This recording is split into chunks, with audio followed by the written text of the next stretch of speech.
सिंधुदुर्ग जिल्ह्यातील मालवण येथील बॅरिस्टर नाथ पै सेवांगणच्या दादासाहेब शिकरे सभागृहात बुधवारी 15 एप्रिल रोजी बीट बॉक्सिंग कार्यशाळा उत्साहपूर्ण वातावरणात पार पडली। सय्यारा हिंदी चित्रपट आणि मित्रा जाहिरातीत झळकलेल्या ख्यातनाम बीट बॉक्सर साधना तावडे यांचं थेट मार्गदर्शन या कार्यशाळेचं विशेष आकर्षण ठरलं।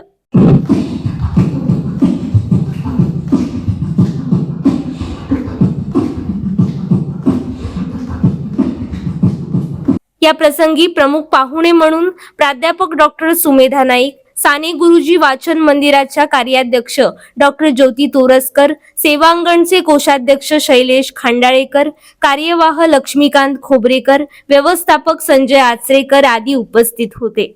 यानंतर साधना तावडे यांनी त्यांचा बीट बॉक्सिंगचा प्रवास, त्याचं महत्त्व याविषयी मार्गदर्शन करत प्रत्यक्ष सादरीकरणाद्वारे प्रशिक्षण दिलं।